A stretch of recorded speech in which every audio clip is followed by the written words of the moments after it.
मित्रांनो, शालिनी भक्तिसागरमध्ये तुमचे मनपूर्वक स्वागत आहे। तर मित्रांनो, आज आपण या व्हिडिओच्या माध्यमाने ऐकणार आहोत श्रीमद भगवद्गीता अध्याय 17वा।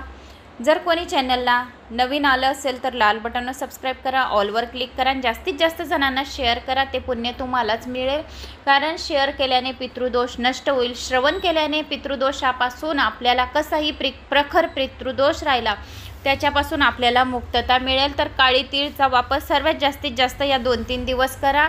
दिव्यात काळी तीळ टाका, दक्षिण दिशेकडे काळी तीळ मूठभर फेका, आपल्या घराच्या दरवाज्यावरून मुख्य उंबरठ्यावरून काळी तीळ उतारून 7 वेळा फेका। घराच्या आपल्या मुलांच्या, आपल्या मिस्टरांच्या, आपल्या स्वतःच्या पण अंगावरून 7 वेळा काळी तीळ उतरवून फेका। आणि पिंपळाच्या झाडाखाली शनिवार हा मुख्य दिवस येत आहे, तर या दिवशी आपल्याला नक्की काळी तीळ पाण्यात टाकून पिंपळाच्या वृक्षाला अर्पण करा, कारण पिंपळाच्या वृक्षामध्ये लक्ष्मी नारायण सोबत पितरांचं सुद्धा वास्तव्य राहतं। तर 15 दिवस पिंपळाच्या झाडाला स्पर्श करता येत नाही, पण शनिवारी पितृदोष नष्ट करण्यासाठी पिंपळाच्या वृक्षाला स्पर्श केला तरी सुद्धा चालेल, तर आपला पितृदोष नक्की कमी होईल। तर असे हे घरगुती छोटे छोटे उपाय नक्की करा। आणि शनिवारच्या दिवशी या रविवारच्या दिवशी तुम्हाला आपल्या मुख्य उंबरठ्यावर एका वाटीमध्ये तांदूळ ठेवा, तांदूळामध्ये 2 कापूरच्या वड्या ठेवा, उजव्या हातेकडे दिवसभर तांदूळ आणि कापूर राहू द्या। संध्याकाळी तो कापूर तुम्हाला जाळायचा आहे। शनिवार या रविवारी 2 दिवस पण केला हा उपाय तरी पण चालेल।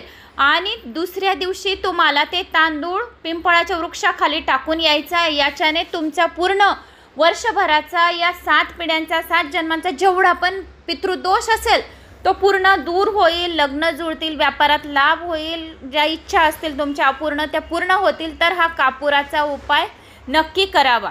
आता आपण अध्यायाला सुरुवात करूया। श्री गणेशाय नमो नमः। वक्रतुंड महाकाय सूर्यकोटी समप्रभ निर्विघ्नं कुरु मे देव सर्वकार्येषु सर्वदा। अध्याय 17वा आहे। अर्जुन म्हणाला, हे श्रीकृष्णा, जी माणसे शास्त्रविधीला सोडून श्रद्धेने युक्त होऊन देवादिकांचे पूजन करतात त्यांची मग स्थिती कशी असते? सात्विक असते, राजस असते की तामस असते? श्री भगवान म्हणतात, त्रिविधा भवती श्रद्धा जर राहिली। भगवान श्रीकृष्ण म्हणतात की मनुष्याची ती शास्त्रीय संस्कार नसलेली केवळ स्वभावात उत्पन्न झालेली श्रद्धा सात्विक, राजस व तामस अशा 3 प्रकारची असते। ती तू माझ्याकडून आता 3 प्रकारची ऐक। हे भारता अर्थात भरतवंशी अर्जुना, सर्व माणसांची श्रद्धा त्यांच्या अंतःकरणारूपात असते। हा पुरुष श्रद्धामय आहे, म्हणून जो पुरुष ज्या श्रद्धेने युक्त आहे तो स्वतःही तोच आहे। तुम्ही ज्या अर्थाने भगवान श्रीकृष्णाला, भगवान विष्णूला, ज्या देवतेला भजतात ते स्वतःच आपण सर्व कार्य करतात। म्हणून ज्या श्रद्धेने युक्तने तुम्ही भजत आहात ते श्रद्धेनुसार त्याचे स्वरूप असते। सात्विक माणसे देवांची पूजा करतात, सात्विक गुण विष्णू भगवानमध्ये आहे। राजस माणसे यक्ष राक्षसांची तसेच इतर तामस माणसे असतात। राजस गुण माणसे आणि प्रेत व भूतगणांची पूजा करतात, जे तामस वृत्तीचे आहे। तर ती व्यक्ती भूतगणांची, राक्षसांची पूजा करतात। जी माणसे शास्त्रविधी सोडून केवळ मनाच्या कल्पनेनुसार घोर तप करतात, तसेच दंभ, अहंकार, कामना, आसक्ती आणि बळाचा अभिमान यांनी युक्त असतात, जे शरीराच्या रूपात असलेल्या भूत समुदायाला आणि अंतःकरणात राहणाऱ्याला मलाही कुश करणारे असतात, ते अज्ञानी लोक आसुरी स्वभावाचे आहेत असे तू जाण। भोजनही सर्वांना आपापल्या प्रकृतीप्रमाणे 3 प्रकारचे प्रिय असते, आणि तसेच यज्ञ पण 3 प्रकारचे असतात। यज्ञ, तप व दान ही 3 प्रकारची आहेत, त्यांचे ही निरनिराळे भेद आता तू माझ्याकडून ऐक। यज्ञ, तप आणि दान आयुष्य, बुद्धी, बळ, आरोग्य, सुख आणि प्रीती वाढवणारे, रसयुक्त स्निग्ध पदार्थ, स्थित राहणारे, स्वभावता मनाला प्रिय वाटणारे असे भोजनाचे पदार्थ सात्विक पुरुषांना प्रिय असतात। कडू, आंबट, खारट, फार गरम, तिखट आणि कोरडे, जळजळणारे आणि दुःख, काळजी व रोग उत्पन्न करणारे आहेत। भोजनाचे पदार्थ राजस माणसांना आवडतात। असे पदार्थ जे गर्वने, त्यांच्यामध्ये खूप गर्व, इगो, ॲटिट्यूड आहेत। तर अशा लोकांना कसे भोजन आवडते? ज्यांना खूप इगो आहे, खूप गर्व आहे, माझ्याजवळच काहीतरी वस्तू आहे, दुसऱ्याजवळ नाही, मी जे केलेलं काम आहे ते एकदम योग्य आहे, परफेक्ट आहे, समोरच्या व्यक्तीने कितीही केलं तरी त्याला महत्त्व, तुलना न देणे, म्हणजे त्या व्यक्तीमध्ये राजस गुण आहे। गर्व अहंकार आहे, तर गर्व अहंकार कोणत्या माणसांमध्ये राहतात तर तुम्ही ओळखून घ्यायचं. लेडीज असो की पुरुष असो, कडू आंबट पदार्थ जास्त खातो, वरून मीठ खातो, खारट पदार्थ, वरून भाजी आलणी असो या नसो तरी पण तो मीठ घेईलच, त्याला मीठ लागतंच. फार गरम पदार्थ आवडतात, तिखट एकदम फार आवडतं, जळजळणारे पदार्थ आवडतात. तर अशा माणसांचा स्वभाव कसा राहतो, राजस वृत्तीचा राहतो.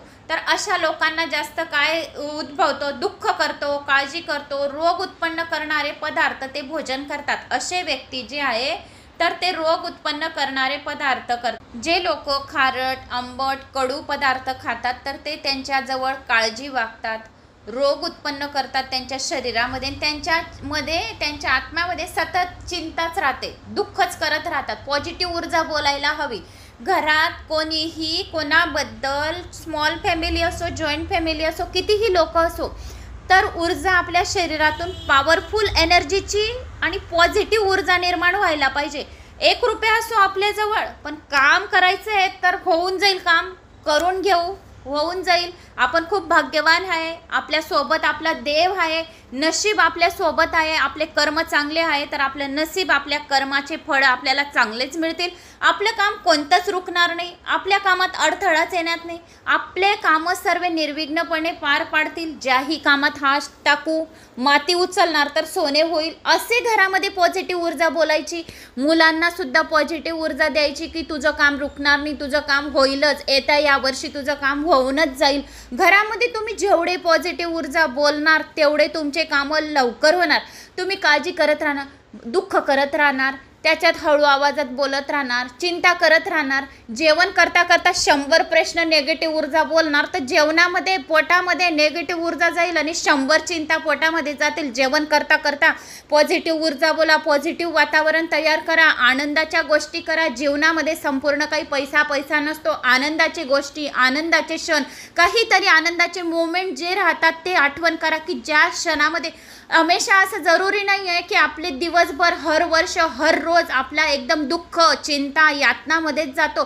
काहीतरी दिवसामधून आपला अर्धा क्षण, 1 क्षण, 1 मिनिट, 10 मिनटं काहीतरी सुखाचे असतील, चेहऱ्यावर स्माईलवाले, तर दिवसभरातून 12 तासामधून आपण 10 मिनटं तर हसतच असणार ना. त्या गोष्टी वारंवार आठवण करा, चिंता त्यागून द्या. याच्याने आपल्या घरामध्ये पॉझिटिव्ह ऊर्जा निर्माण करा, म्हणजे आपले कार्य लवकरात लवकर पूर्ण व्हायला मदत होते. कोणत्याही गोष्टीची दिवसभरातून येता जाता जे तुम्हाला इच्छा पाहिजे असेल, फुल पॉझिटिव्ह ऊर्जाने बोला. आणि देवाजवळ जाऊन, आपल्या देव मंदिरात जाऊन फुल पॉझिटिव्ह ऊर्जाने बोला की हे भोळा महादेव, हे भोळा सदाशिव, हे विष्णू भगवान, हे श्रीकृष्ण भगवान, हे स्वामी समर्थ भगवान, तुम्ही माझ्यासोबत आहे तर मला कोणत्या गोष्टीची गरज नाही. मला माहिती आहे, मला विश्वास आहे की तुम्ही माझा साथ हमेशा देणार आहे आणि मी जे काही कर्म केली आहे, माझ्या कर्मावर मला विश्वास आहे की माझे काम रुकणार नाही आहे. तर अशी पॉझिटिव्ह ऊर्जा आपल्या घरात बोला. याच्याने आपले काम जे आहे ते लवकरात लवकर होतात. म्हणून जे तामसी लोक असतात, जे राजस लोक असतात, त्यांना कसे पदार्थ आवडतात, कडू आंबट खारट, फार गरम तिखट कोरडे. जे भोजन कच्चे, रस नसलेले, दुर्गंध येणारे, शिळे पागळे उष्टे असे असते. तसेच जे अपवित्रही असते ते भोजन तामसी लोकांना आवडते. जे लोकांना काही कच्चं आवडतं, दुर्गंध आलेली असते, अपवित्र असतं, तर ते कोणत्या लोकांना आवडते, तामसी. जो शास्त्रविधीने नेमून दिलेला यज्ञ करणे कर्तव्य आहे, असे मनाचे समाधान करून फळाची इच्छा न करणाऱ्या पुरुषांना केला जातो, तो सात्विक यज्ञ होय. परंतु हे भरतश्रेष्ठा अर्थात भरतवंशीयांमध्ये श्रेष्ठ अर्जुना, केवळ दिखाव्यासाठी किंवा फळही नजरेसमोर ठेवून जो यज्ञ केला जातो तो यज्ञ तू राजस समज. शास्त्राला सोडून अन्नदान न करता, मंत्राशिवाय दक्षिणा न घेता व श्रद्धा न ठेवता केल्या जाणाऱ्या यज्ञाला तामस यज्ञ असे म्हणतात. देव, ब्राह्मण, गुरु, ज्ञानी यांची पूजा करणे, पवित्र, सरळपणा, ब्रह्मचर्याचं पालन करणे, अहिंसा हे शारीरिक तप म्हटले जाते. जे दुसऱ्याला न बोचणारे, प्रिय हितकारक, यथार्थ भाषण असते. तसेच वेदशास्त्रांचे पठन, परमेश्वराच्या नाम जपाचा अभ्यास हेच वाणीचे तप म्हटले जाते. मनाची प्रसन्नता, शांत भाव, भगवंत चिंतन करण्याचा स्वभाव, मनाचा निग्रह आणि अंतःकरणातील भावांची पूर्ण पवित्रता हे मनाचे तप म्हटले जाते. फळांची इच्छा न करणाऱ्या योगी पुरुषांकडून अत्यंत श्रद्धेने केलेल्या वर सांगितलेल्या तिन्ही प्रकारचे जे मी तुम्हाला सांगितले, सात्विक, राजस आणि तामस, असे 3 वृत्तीचे मी तुम्हाला सांगितले आहे. तर याच्याने आपल्याला जे सात्विक तप मिळते त्याची फळाची काय अपेक्षा राहते, तर ते संपूर्ण या भगवद्गीतामध्ये या 17व्या अध्यायामध्ये श्रीकृष्णाने अर्जुनाला सांगितले आहे. जे तप, सत्कार, मान व पूजा होण्यासाठी तसेच दुसऱ्या काही स्वार्थासाठी ही स्वभावाप्रमाणे किंवा पाखंडीपणाने केले जाते ते अनिश्चित तसेच क्षणिक फळ देणारे तप येथे राजस असे म्हटले जाते. जे तप मूर्खतापूर्वक हठाने मन, वाणी आणि शरीर यांना कष्ट देऊन किंवा दुसऱ्यांचे अनिष्ट करण्यासाठी केले जाते ते तप तामस म्हटले गेले आहे. दान देणे कर्तव्य आहे या भावनेने जे दान, देश, काल आणि पात्र मिळाली असता उपकार न करणाऱ्याला दिले जातात ते दान सात्विक म्हटले गेले आहे. परंतु जे दान क्लेशपूर्वक प्रतु प्रकारच्या हेतूने अथवा फळ नजरेसमोर ठेवून दिले जाते ते दान राजस म्हटले जाते. जे दान सत्काराशिवाय किंवा तिरस्कारापूर्वक अयोग्य ठिकाणी, अयोग्य काळी आणि कुपात्री दिले जाते ते दान तामस म्हटले जाते. ओम तत्सत अशी 3 प्रकारची सच्चिदानंदन, सच्चिदानंदन घन ब्रह्माची नावे सांगितली आहेत. त्यापासून सृष्टीच्या आरंभी ब्राह्मण, वेद आणि यज्ञादी रचले गेले आहेत. म्हणून वेदमंत्रांचा उच्चार करणाऱ्या श्रेष्ठ पुरुषांच्या शास्त्राने सांगितलेल्या यज्ञ, दान व तप रूप क्रियांचा नेहमी ओम या परमात्म्याचा नावाचा उच्चार करूनच आरंभ होत असतो. तत या नावाने संबोधल्या जाणाऱ्या परमात्म्याचेच हे सर्व आहे. या भावनेने फळाची इच्छा न करता नाना प्रकारचे यज्ञ, तप व दान रूप क्रिया कल्याणाची इच्छा करणाऱ्या पुरुषांकडून केली जाते. सत या परमात्म्याच्या नावाचा सत्य भावात आणि श्रेष्ठ भावात प्रयोग केला जातो. तसेच हे पार्था अर्थात पृथापुत्र अर्जुना उत्तम कर्मातही सतशब्द योजला जातो. तसेच यज्ञ, तप आणि दान यामध्ये जी स्थिती अर्थात आस्तिक बुद्धी असते तिलाही सत असे म्हणतात आणि त्या परमात्म्यासाठी केलेले कर्म निश्चयाने सत असे म्हटले जाते. हे पार्था अर्थात पृथापुत्र अर्जुना, श्रद्धेशिवाय केलेले हवन, दिलेले दान, केलेले तप आणि जे काहीही केलेले शुभ कार्य असेल ते सर्व अस्त म्हटले जाते. त्यामुळे ते ना इहलोकात फलदायी होते ना परलोकात फलदायी होते. परलोकात होते तर असे हे कृष्णाने अर्जुन संवादाचा श्रद्धात्रय विभाग योग नामक 17वा अध्याय समाप्त झाला आहे. तर मला अशी आशा आहे की तुम्हाला 17वा अध्याय आवडला असेल. आवडल्यास लाईक, शेअर, सबस्क्राईब करा. 18वा अध्याय ऐकूया पुढे, शेवटपर्यंत ऐका. म्हणजे 1 ते 18 अध्याय आपले संपूर्ण भागवद्गीतेचे पूर्ण पारायण आपण 15 दिवस केले. आपले मन तृप्त केले, आपला आत्मा तृप्त केला, आपल्या आत्म्यामध्ये आपण विराट स्वरूपाचे श्रीकृष्णाचे दर्शन केले. एवढे आपल्याला पुण्यफळाची प्राप्ती होईल, वैकुंठ लोकाची प्राप्ती होईल, स्वर्गलोकाची प्राप्ती होईल आणि आपले कर्म चांगले बनतील. जे कोणी यांनी सर्वांनी ज्यांनी भागवद्गीता ऐकले त्यांचे कर्म खूप काही चांगल्या याच्यात येतील आणि अधिक आपल्याला पुण्यफळाची प्राप्ती होईल. तर आता 18वा अध्याय ऐकूया. श्री गणेशाय नमो नमः. वक्रतुंड महाकाय सूर्यकोटी समप्रभ निर्विघ्नं कुरु मे देव सर्वकार्येषु सर्वदा. श्रीमद भागवद्गीता अध्याय 18वा शेवटचा अध्याय आहे हा. अर्जुन म्हणाले, हे महाभाओ, हे ऋषिकेशा, हे केशी निषूदना, मी संन्यास आणि त्याग यांचे तत्व वेगवेगळे जाणू इच्छितो. भगवान श्रीकृष्ण म्हणाले, कित्येक पंडित काम्य कर्माच्या त्यागाला संन्यास मानतात तर दुसरे काही विचारकुशल लोक सर्व कर्माच्या फळाने त्यागाला त्याग मानतात. दोषयुक्त आणि काहीतरी कित्येक विद्वान असे म्हणतात की सर्व कर्म दोषयुक्त आहे म्हणून ती टाकणे योग्य होय. आणि दुसरे विद्वान असे म्हणतात की यज्ञ, दान आणि तप रूप कर्म टाकणे योग्य नाही. हे पुरुष श्रेष्ठ अर्जुना, संन्यास आणि त्याग या दोहांपैकी प्रथम त्यागाच्या बाबतीत माझा निर्णय आहे. कारण त्याग सात्विक, राजस व तामस या भेदांमुळे 3 प्रकारचा सांगितला गेला आहे. यज्ञ, दान आणि तप रूप कर्म टाकणे योग्य नाही, उलट ते अवश्य केले पाहिजे. कारण यज्ञ, दान व तप ही 3 कर्म बुद्धिमान माणसांना पवित्र करणारी आहे. म्हणून हे पार्था अर्थात पृथपुत्र अर्जुना, ही यज्ञ व दान व तप रूप कर्मे तसेच इतरही सर्व कर्तव्य कर्म आसक्ती आणि फळाचा त्याग करून अवश्य केली पाहिजेत. हे माझे निश्चित असे उत्तम मत आहे. निश्चित आणि काम्य कर्माचा तर स्वरूपता त्याग करणे योग्यच आहे, परंतु नियता कर्माचा स्वरूपता त्याग योग्य नाही. म्हणून मोहाने त्यागाचा त्याग करणे याला तामस त्याग म्हटले आहे. जे काही कर्म आहे ते दुःख रूपच आहे असे समजून जर कोणी शारीरिक त्रासाच्या भीतीने कर्तव्य कर्म सोडून देईल तर त्याला असा राजस त्याग करून त्यागाचे फळ कोणत्याही प्रकारे मिळत नाही. हे अर्जुना, जे शास्त्रविहित कर्म करणे कर्तव्य आहे या भावनेने आसक्ती आणि फळ यांचा त्याग करून केले जाते तोच सात्विक त्याग मानला गेला आहे. जो मनुष्य कुशल नसलेल्या कर्माचा द्वेष करीत नाही आणि कुशल कर्मात आसक्त पण होत नाही तो शुद्ध सत्वगुणी पुरुष संशयरहित आणि ज्ञानी व खरा त्यागी होय. कारण शरीरधारी कोणत्याही माणसांकडून पूर्णपणे सर्व कर्माचा त्याग केला जाणे शक्य नाही. म्हणून जो कर्मफळाचा त्यागी आहे तोच त्यागी आहे असे म्हटले जाते. कर्मफळाचा त्याग न करणाऱ्या मनुष्यांना कर्माचे बरे वाईट व मिश्र असे 3 प्रकारचे फळ मेल्यानंतर जरूर मिळते, तर कर्मफळाचा त्याग करणाऱ्या मनुष्यांना कर्माचे फळ कधीही मिळत नाही. हे महाभाव अर्जुना, सर्व कर्माच्या सिद्धीची ही 5 कारणे कर्माच्या शेवट करण्याचा उपाय सांगणाऱ्या सांख्यशास्त्रात सांगितली गेली आहेत. ती तू माझ्याकडून नीट समजून घे. कर्म पूर्णपणे होण्यासाठी अधिष्ठान करता निरनिराळ्या प्रकारची करणे, अनेक प्रकारच्या वेगवेगळ्या क्रिया आणि तसेच 5वे कारण दैव आहे. मनुष्य मन, वाणी आणि शरीर यांनी शास्त्राला अनुसरून किंवा त्याविरुद्ध कोणतेही कर्म करता त्याची ही 5 कारणे असतात. परंतु असे असूनही जो मनुष्य अशुद्ध बुद्धीमुळे कर्म पूर्ण होण्यामध्ये केवळ आणि शुद्ध स्वरूप आत्म्याला करता समजतो तो मलिन बुद्धीचा अज्ञानी खरे काय ते जाणत नाही.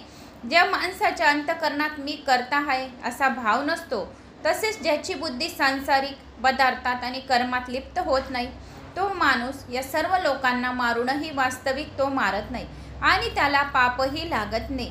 ज्ञान, दाता आणि ज्ञेय या 3 प्रकारच्या कर्माच्या प्रेरणा आहेत आणि कर्ता करण तसेच क्रिया ही 3 प्रकारचे कर्मसंग्रह आहेत. गुणांची संख्या सांगणाऱ्या शास्त्रात ज्ञान, कर्म आणि कर्ता ह्या गुणांच्या भेदाने 3 प्रकारचे सांगितले गेले आहे. तेही तू माझ्याकडून नीट ऐक. ज्या ज्ञानामुळे माणूस निरनिराळ्या सर्व भूतांमध्ये एक अविनाशी परमात्मा भाव विभागरहित समभावाने भरून राहिला आहे असे पाहतो ते ज्ञान तू सात्विक आहे असे समज.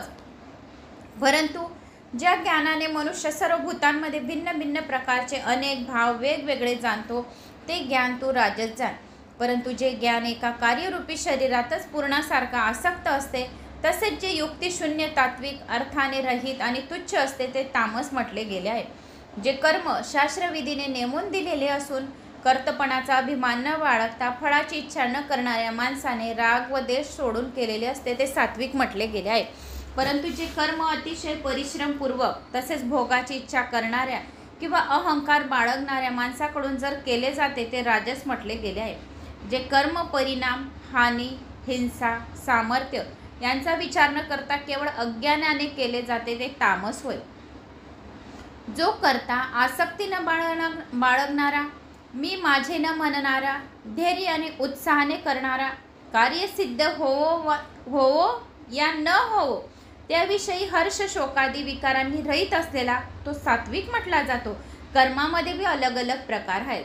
जो करता आसक्ती असलेल्या कर्माच्या फळांची इच्छा बाळगणारा, लोभी, इतरांना पीडा देण्याचा स्वभाव असलेला, अशुद्ध आचरणाचा आणि हर्ष शोक यांनी युक्त असतो तो राजस म्हटला गेला जातो. असा कर्म राजस म्हटला आहे. जो करता अयुक्त, अशिक्षित, घमंडीखोर, गर्व, अहंकार, मीपणा, धूर्त, दुसऱ्यांची जीवनवृत्ती नाहीशी करणारा, शोक करणारा, आळशी, दीर्घसूत्र असा तो तामस म्हटला गेला आहे. हे धनंजया अर्थात अर्जुना, पृथपुत्रा, आता बुद्धीचे व धृतीचेही गुणानुसार 3 प्रकार आहेत. बुद्धीचे पण 3 प्रकार आहेत. ते बुद्धीचे 3 प्रकार तू पूर्णपणे विभागपूर्वक सांगितले जात आहेत ते आता तू नीट ऐक.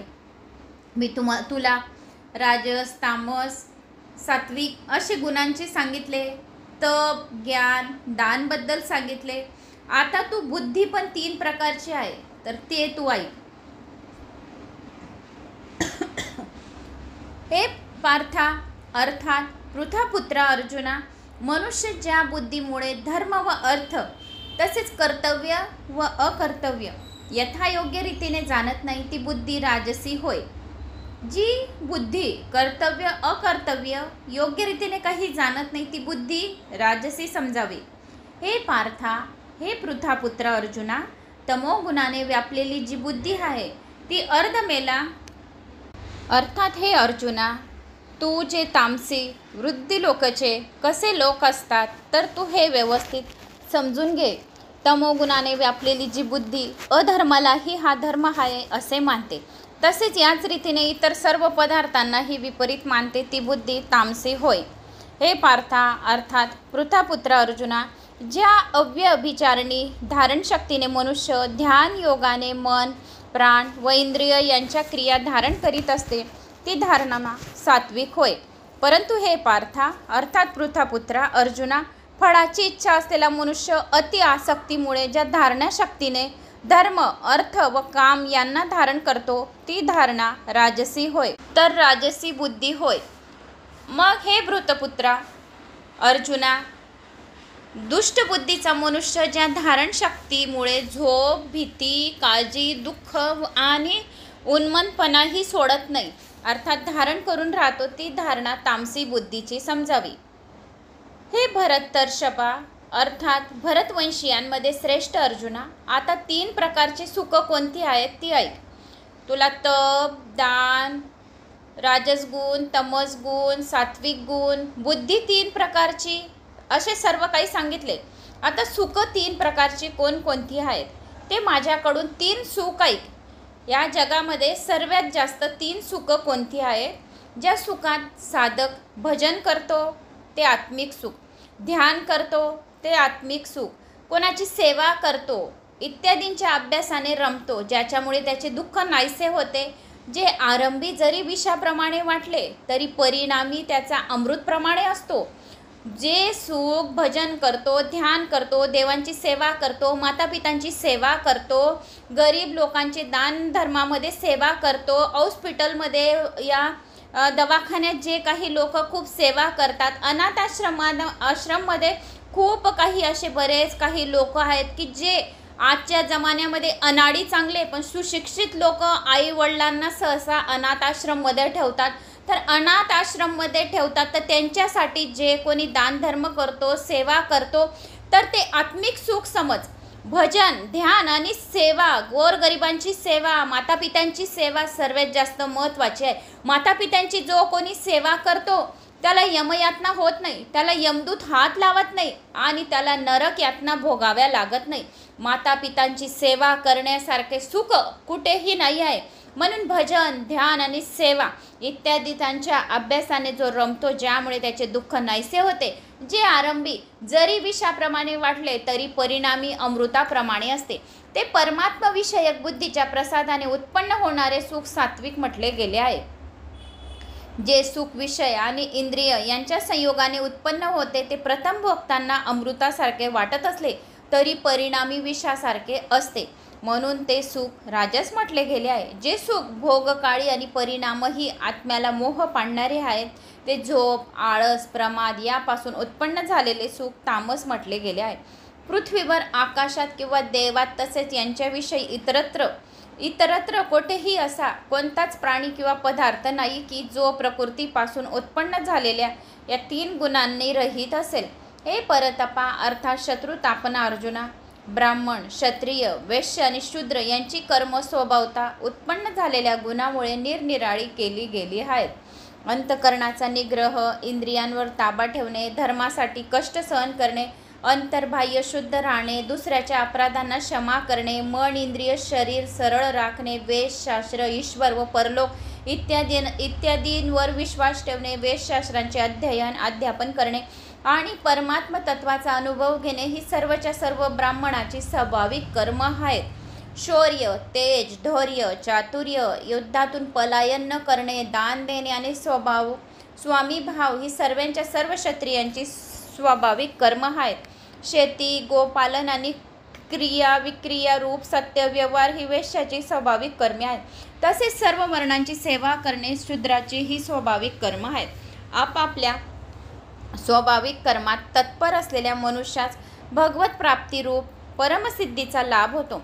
आपल्या स्वाभाविक कर्मात रत असलेला मनुष्य ज्या रीतीने कर्म करून परमसिद्धीला प्राप्त होतो ती रीत तू आता ऐक. जी परमसिद्धीला मनुष्य ज्या रीतीने कर्म करून परममोक्षाला प्राप्त होतो, परमसिद्धी प्राप्त होते, तर ते तू ऐक. आता मी तुला सुख किती प्रकारचे आहे ते पण सांगितले. सुख 3 प्रकारचे आहेत, ध्यान, भजन आणि सेवा असे तुला सांगितले. आता तू कर्म परमसिद्धीला काय राहते, कसा प्राप्त होतो आपले कर्म, तर ते तू ऐक. ज्या परमेश्वरापासून सर्व प्राण्यांची उत्पत्ती झाली आहे, ज्याने हे सर्व जग व्यापले आहे, त्या परमेश्वराला आता 3 प्रकारची सुखे तू ऐक. तर सुखे कोणकोणती हे, तर सेवा, भजन, ध्यान. त्यानंतर आता तू परमसिद्धी कशी मिळेल ते तू ऐक. उत्तम प्रकारे आचरलेल्या दुसऱ्यांच्या धर्मापेक्षा वैगुण्य असलेला ही आपला धर्म श्रेष्ठ आहे. कारण स्वभावाने नेमून दिलेले स्वधर्मरूप कर्म करणाऱ्या माणसाला पाप लागत नाही. म्हणून हे कुंतीपुत्र अर्जुना, सदोष असले तरीही स्वाभाविक कर्म सोडून देऊ नये. कारण धुराने जसे अग्नी तशी सर्व कर्म कोणत्या ना कोणत्या दोषाने युक्त असतात. सर्वत्र आसक्तिरहित बुद्धी असलेला, निस्पृह आणि अंतकरण जिंकलेला मनुष्य सांख्य योगाने त्या श्रेष्ठ नैष्कर्म सिद्धीला प्राप्त होतो. हे कुंतीपुत्र अर्जुना, जी ज्ञान योगाची अंतिम स्थिती आहे, त्या नैष्कर्म सिद्धीला ज्या रीतीने प्राप्त होऊन मनुष्य ब्रह्माला प्राप्त होतो ती रीती थोडक्यात तू माझ्याकडून समजून घे. नियमित भोजन करणारा, शब्दादी विषयांचा त्याग करणारा, एकांतात शुद्ध ठिकाणी राहणारा, सात्विक धारणा शक्ती, अंतकरण व इंद्रिय त्यांच्यावर संयम ठेवून मन, वाणी आणि शरीर ताब्यात ठेवणारा, राग द्वेष पूर्णपणे नाहीसे करून चांगल्या प्रकारे दृढ वैराग्याचा आश्रय वागणारा, अहंकार, बळ, घमंड, कामना, क्रोध, संग्रह वृत्ती त्यांचा त्याग करून नेहमी ध्यान योगात तत्पर राहणारा, ममतारहित, शांतियुक्त असा सच्चिदानंद घन ब्रह्मामध्ये एकरूप राहण्यास पात्र होतो. मग तो सच्चिदानंद घन ब्रह्मात तद्रूप झालेला प्रसन्न चित्ताचा योगी कशाबद्दलही शोक करीत नाही आणि कशाचीही इच्छा करीत नाही. असा सर्व प्राण्यांच्या ठिकाणी समभाव बाळगणारा योगी माझ्या परमभक्तीला, पराभक्तीला प्राप्त होतो. त्या पराभक्तीच्या योगाने तो मज परमात्म्याला मी जो आणि जसा आहे अगदी बरोबर तसाच तत्वत जाणतो. तसेच त्या भक्तीने मला तत्व जाणून त्याच वेळी माझ्यात प्रविष्ट होतो. माझ्या आश्रयाने राहणारा कर्मयोगी सर्व कर्म नेहमी करत असला तरी माझ्या कृपेने सनातन अविनाशी परमपदाला प्राप्त होतो. सर्व कर्म मनाने माझ्या ठिकाणी अर्पण करून तसेच समबुद्धी रूप योगाचा अवलंब करून मतपरायण आणि निरंतर माझ्या ठिकाणी चित्त असलेला हो. तर असे जे जे मी तुम्हाला सांगितले त्याप्रमाणे माझ्या ठिकाणी चित्त ठेवल्याने तू माझ्या कृपेने सर्व संकटातून सहज पार होशील आणि जर अहंकारामुळे माझे सांगणे न ऐकशील तर नष्ट होशील, अर्थात परमार्थाला मुकशील. तू अहंकार धरून मी युद्ध करणार नाही असे मानतोस तो तुझा निश्चय व्यर्थ आहे. कारण तुझा स्वभाव तुला जबरदस्तीने युद्ध करवायास लावेल. हे कुंतीपुत्र अर्जुन, जे कर्म तू मोहामुळे करू इच्छित नाहीस तेही आपल्या पूर्वकृत स्वाभाविक कर्माने बद्ध असल्यामुळे पराधीन होऊन करशील. हे अर्जुना, अंतर्यामी परमेश्वर आपल्या मायेने शरीररूपी यंत्रावर आरूढ झालेल्या सर्व प्राण्यांना त्यांच्या कर्मानुसार फिरवीत सर्व प्राण्यांच्या हृदयात राहिला आहे. त्या प्रकारे ते परमेश्वराला शरण जा. त्या परमात्म्याच्या कृपेने तुला परम शांती आणि सनातन परधाम मिळेल. अशा प्रकारे हे गोपनीयाहूनही अति गोपनीय ज्ञान मी तुला संपूर्ण भागवत गीता सांगितली. आता तू या रहस्यमय ज्ञानाचा संपूर्णपणे चांगला विचार करून मग जसे तुला आवडेल तसे कर. सर्व गोपनीयाहून अति गोपनीय माझे परम रहस्ययुक्त वचन मी तू पुन्हा ऐक. तू माझा अत्यंत आवडता आहेस, परम भक्त आहेस, म्हणून हे परम हितकारक वचन मी तुला सांगणार आहे. तू माझ्या ठिकाणी मन ठेव, माझा भक्त हो, माझे पूजन कर, मला नमस्कार कर. असे केले असता तू मलाच येऊन मिळशील. हे मी तुला सत्य प्रतिज्ञापूर्वक सांगतो, कारण तू माझा अत्यंत आवडता आहेस. म्हणून मी तुला विराट स्वरूपाचे दर्शन अजूनपर्यंत कोणाला झाले नाही असे विराट स्वरूपाचे दर्शन मी तुला सांगितले. संपूर्ण भागवत गीता काय आहे ती सांगितले. सर्व राजसगुणाचे ब्रह्मवेद, किती वेद आहेत, किती गुण आहेत, किती सुख आहेत, परमगती किती आहे, संपूर्ण मी तुला सांगितले आहे. म्हणून तू माझा खूप आवडता आहेस. तुला सर्व काही रूपे माझे दश अवतार मी तुला दाखवले. तुझ्या हृदयामध्ये मी धारण झालो आणि तुला सर्व रूपे एक ज्ञान दृष्टी दिली. तर तू सर्व धर्म म्हणजे कर्तव्य कर्म मला अर्पण करून तू केवळ सर्व शक्तिमान सर्वधार अशा मला परमेश्वराला शरणे. मी तुला सर्व पापांपासून सोडून तू शोक करू नकोस. हा गीतारूप रहस्यमय उपदेश कधीही तप न करणाऱ्या माणसाला सांगू नये. जो कधी ऐकत नाही त्याला कधी सांगू नये. तसेच भक्तिहीन माणसाला आणि ऐकण्याची इच्छा नसणाऱ्याला सुद्धा सांगू नये. त्याचप्रमाणे माझ्यामध्ये दोष पाहणाऱ्याला तर मुळीच सांगू नये. जो खूप ध्यान लावतो, भजन करतो, माझे गुणगान करतो, फक्त त्यालाच माझी भागवत गीता सांगावी.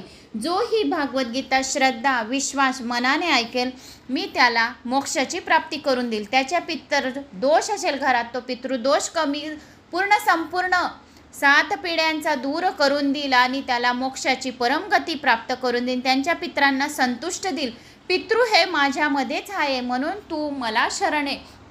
माझ्यामध्ये जो दोष पाहतो त्याला माझी भागवत गीता सांगू नको. माझे रहस्य तर मुळीच सांगू नको. जो पुरुष माझ्या ठिकाणी परम प्रेम ठेवून हे परम रहस्ययुक्त गीता शास्त्र गीता भागवत गीता माझ्या भक्तांना जो सांगेल, जो माझ्या भक्तांना मनाने सांगेल तो मलाच येऊन मिळेल. यात मुळीच शंकाने मी त्याच्या सर्व इच्छा कामना लवकरात लवकर पूर्ण करेल. जो माझी भागवत गीता श्रवण करेल मी त्याच्या कोणत्याही कामात अडथळा येऊ देणार नाही. त्याचे सर्व कामे निर्विघ्नपणे पूर्ण करेल. हे माझे तू 100% ऐकून घे. तर मी जो माझी ही भागवत गीता पठन करेल या श्रवण करेल या कोणाला सांगेल मी त्याची हर एक इच्छा पूर्ण करेल. असे कोणतेही त्याचे कार्य नाही की त्याच्या कार्यामध्ये यश येणार नाही. हे तू यामध्ये मुळीच शंका नाही. तू यात शंका घेऊ नको. मी त्याच्या सर्व इच्छा कामना पूर्ण करेल. माझे अत्यंत प्रिय कार्य करणारा त्याच्याहून अधिक मनुष्यात कोणीही नाही. तसे पृथ्वीवर त्यांच्याहून अधिक मला प्रिय दुसरा कोणी भविष्यकाळी आता होणारही नाही. तू जेवढा मला प्रिय आहे तर आता येणाऱ्या भविष्यामध्ये कोणीच मला एवढं प्रिय होणार नाही जेवढा तू माझा प्रिय आहे. जो माझी भागवत गीता प्रेमाने श्रवण करेल पठन करेल कोणाला सांगेल तो व्यक्तीसुद्धा मला अतिशय खूप प्रिय राहील. जो पुरुष आम्हा दोघांच्या धर्ममय संवाद रूप ही गीताशास्त्र अध्ययन करेल श्रवण करेल पठन करेल त्याच्याकडून मी ज्ञान यज्ञाने पूजित होईल. त्याला सुद्धा 10 अवतारचे विराट स्वरूपाचे मी दर्शन देईल असे माझे मत आहे. जो मनुष्य श्रद्धायुक्त होऊन दोष दृष्टी न ठेवता मनामध्ये कपट चपट न ठेवता भागवत गीता शास्त्राचे श्रवण करेल तोही सर्व पापांपासून मुक्त होऊन त्याचा पुण्याचा वाटा अधिक करून देईल. पुण्यकर्म करणाऱ्याच्या श्रेष्ठ लोकांना मी प्राप्त होईल. हे पार्थ अर्थात पृथपुत्र अर्जुना हे गीता शास्त्र हे भागवत गीता तू एकाग्र चित्ताने ऐकली आहेस आणि जो एकाग्र चित्ताने ऐकेल पठन श्रवण करेल आणि हे धनंजया अर्थात अर्जुना तुझा अज्ञानातून उत्पन्न झालेला मोह आता नाहीसा झाला का? ही भागवत गीता जर ऐकली असेल तर तुझा मोह नाहीसा झाला असेल. अर्जुन म्हणाला हे अच्युता अर्थात श्रीकृष्णा आपल्या कृपेने माझा मोह नाहीसा झाला आणि मला स्मृती प्राप्त झाली. आता मी संशयरहित होऊन राहिलो आहे आणि मी आपल्या आज्ञेचे पालन करेल. संजय म्हणाले अशा प्रकारे मी श्री वासुदेव आणि महात्मा पार्थ अर्थात पृथपुत्र अर्जुना यांचा हा अद्भुत रहस्य रोमांचकारक संवाद ऐकला आणि सांगितला. श्री व्यासांच्या कृपेने दिव्य दृष्टी मिळवून मी हा परम गोपनीय योग अर्जुनाला सांगत असताना स्वयं योगेश्वर भगवान श्री कृष्णाकडून प्रत्यक्ष ऐकला आहे. हे महाराज धृतराष्ट्र भगवान केशव अर्थात श्रीकृष्ण आणि अर्जुन यांचा रहस्यमय कल्याणकारक आणि अद्भुत संवाद पुन्हा पुन्हा आठवून मी वारंवार आनंदित होत आहे. हे महाराज धृतराष्ट्र श्रीहरीचे ते अत्यंत अलौकिक रूपही वरच्या वर आठवून माझ्या मनाला खूप आश्चर्य वाटत आहे आणि मी वारंवार खूप आनंदित होत आहे. जेथे योगेश्वर भगवान श्रीकृष्ण आहेत जेथे गांधीव धनुष्य धारण करणारा पार्थ याने पृथपुत्र अर्जुन आहे तेथे श्री विजय विभूती अचल नीती आहे असे माझे मत आहे.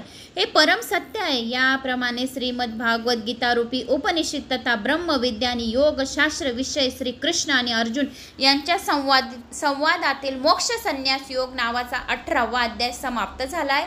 तर मला अशी आशा आहे की तुम्हाला माझी ही संपूर्ण भागवत गीता आवडली असेल. आवडल्यास लाईक शेअर सबस्क्राईब करा. काही जणांच्या कमेंट्स आल्या होत्या की ताई तुम्ही आम्हाला एवढे पुराणं ऐकवता, एवढ्या कथा ऐकवता, तर तुमचा अकाउंट नंबर द्या, आम्हाला फोनपे करायचं आहे. तर मला पैशांची गरज नाही, पैशांसाठी मी खरंच काही करत नाही. तुम्ही एवढ्या मला कमेंट्स करतात, त्याच्यानेच मला एवढा आनंद येतो की मी सांगू नाही शकत. माझी फायनान्शियल खूप चांगली आहे, मजबूत आहे. माझी मुलगी एवढी आता डॉक्टर सर्जन बनत आहे, मुलगा माझा बी फार्मसीला आहे, माझे परिवार खूप चांगले. तुम्ही लोक माझ्यासाठी एवढे चांगले विचार ठेवतात, तुम्ही लोक सर्वजण मला कमेंट्स करतात, एवढे मला चांगली माझी फॅमिली, मी यूट्यूबची 1 लाखच्या वरती झाली एवढी फॅमिली माझी आहे. आणि ते तुम्ही माझे पैशांपेक्षा बी अनमोल आहे माझ्यासाठी. माझ्याजवळ तुमच्याकरता शब्द नाही आहे बोलायला की तुम्ही किती अनमोल आहे. जर तुम्ही मला एखाद वेळेस भेटणार तर तुम्हाला असं वाटेल की माझ्याच घरची व्यक्ती, माझ्या फॅमिलीची, माझ्या जवळची, जसे खूप दिवसांपासून, खूप वर्षांपासून या दीदीची माझी भेट झालेली आहे असं वाटतं. माझ्या शहापूरला, बुऱ्हाणपूरजवळ शहापूर गाव आहे. तर इथल्या महिला माझ्या छोट्या मैत्रिणी आहेत. माझ्या मैत्रिणी कशा आहेत, 20, 21, 22 वर्षाच्या मुली, त्यासुद्धा अशा बसून आनंदाने, मी ज्यावेळेस रेकॉर्डिंग करते, अध्याय ऐकते, तर त्या अशा रममान होऊन जातात. ज्यावेळेस मी कथा करते तर ते त्यांचे कामं सोडून ऐकायला बसून जातात. मी जास्त करून 23, 24, 25 वर्षाच्या मुलींमध्ये जास्त राहते. तर मला असं म्हणजे असं कोणाबद्दल न द्वेष न काही मला माहिती नाही आहे. कोण कपट करतं माझ्याबद्दल, चपट करतो, कोण काय बोलतं. कारण की मी मुलींमध्ये राहते, तर मला मुलींसारखीच सवय की आपला पण आहे, मला सर्वजण आपले वाटतात. तर तुम्ही बोलले माझ्यासाठी एवढंच खूप मोठं आहे की तुमचा फोनपे नंबर द्या, अकाउंट नंबर द्या. तर तुम्ही बोलले यासाठी मी खूप मनापासून तुमचे धन्यवाद करते. तर तुम्हाला आशीर्वादच द्यायचा आहे. तर माझा मुलगा खूप मोठा बिझनेसमॅन हो, त्याची चांगली पाण्याजवळ हॉटेलची जागा हो, हीच माझी इच्छा आहे. आणि माझ्याजवळ जी आहे त्याच्यात मी खूप आनंद वाटतो. मी ह्या कथाच वाचते ना, या कथांमध्ये बी मला खूप आनंद देऊन जातो. तुमच्या कमेंट्स वाचूनच मला खूप आनंद देऊन जातो. पैसे सर्वच काही पैसा नाही राहत. भरपूर व्हिडिओमध्ये मी तुम्हाला सांगते की सर्व काही पैसा नाही राहत. काहीतरी प्रेम, भावना, अलौकिक, एक फिलिंग्स, ते पण एक पैशा समान, त्याचं तुल्य आपण सांगू शकत नाही. प्रेम आणि भावना जे आपण तुल्य पैशांपेक्षा जास्त आहे. तराजूमध्ये प्रेमाचं वजन केव्हा आपण वरतीच राहील, पैशांचं वजन कमीच राहील. म्हणून पण मार्केटमध्ये जो फिरतो तो पैसाच फिरतो. तर पैसा पण तेवढाच आहे, पण जरुरी आहे आपल्याला सर्वात जास्त आपुलकीपणा. आपुलकीपणा राहिलं ना, कोणाची दुआ, आशीर्वाद राहिला तर सर्व गोष्टी सहजासहजी होतात. तर असं काही नाही आहे. फायनान्शियल वगैरे संपूर्ण चांगले आहे. हॉटेल आहे, हार्डवेअर आहे. मी स्वतः पार्लर करते. काही पार्लरचे कॉस्मेटिक वस्तू वगैरे, रेंटकन साडी, ज्वेलरी, भरपूर कामं, म्हणजे ते पण वरच्यावर तुमच्यापर्यंत कथा पोहोचवते. त्याशिवाय हे सुद्धा माझे बिझनेस, साईड बिझनेससुद्धा मी करत राहते छोटे मोठे. त्याच्याने व्यवस्थित आहे, असं काही नाही. माझे मिस्टर तर मना करतात मला, तू पार्लर करू नको, फेशियल करू नको. फेशियलची मी स्पेशलिस्ट आहे. फेशियल जर एक वेळा माझ्याकडून जो करून जातो, माझ्या हाताचे करण्यासाठी 10-10 दिवस बाया लेडीज रुकलेल्या राहतात, म्हणजे त्या करत नाही दुसऱ्याकडे.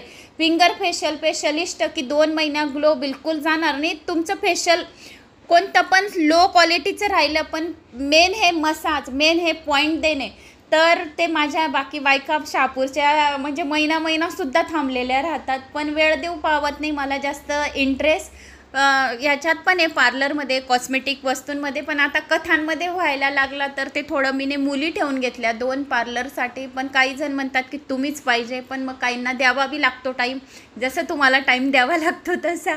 तर धन्यवाद, थँक्स. तुम्ही माझं खूप खूप म्हणजे माझ्याजवळ आता तुमच्यासाठी शब्द नाही आहे. तुम्हीच माझी खूप मोठी फॅमिली आहे. मला इथे एवढी चांगली फॅमिली भेटली की ज्या माझ्या कथा रोज ऐकतात, माझ्या कथांचे वाट बघतात, कमेंट्स करून सांगतात की ताई तुमचा व्हिडिओ जर थोडा बी उशीर झाला तर आम्ही असं वाट बघतो की लेट का झाला.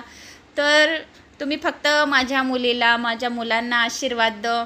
आमच्या फॅमिलीला खूप चांगलं आरोग्य लाभो, सुख समृद्धी राहो, शांती राहो, मनाला खूप आनंदी वाटो, असं वातावरण राहावं. तर सुख शांती पण जीवनामध्ये खूप जरुरी राहतो. तर माझ्या मुलींना खूप दीर्घायुष्य, चांगलं घर माझ्या मुलीला भेटो, जावई मला चांगलं भेटो, सून माझी लक्ष्मीच्या पावलांनी येवो, की मी मुलगी बघायला जावो आणि माझी सून लक्ष्मीच्या पावलांनी हो, की तिची आहट सुनताच माझ्या मुलाची खूप प्रगती हो, असा काही चांगला आशीर्वाद द्या भगवंत. असेच करो मी जे पॉझिटिव्ह ऊर्जाने बोलते.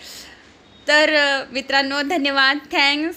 तुमची कमेंट्स वाचली, मला खूप आनंद झाला. तर तुम्ही फक्त आम्हाला आशीर्वाद द्या आणि माझ्याशी चांगलं बोला आणि काही प्रश्न असतील तर ते सांगा. शेअर करायला विसरू नका.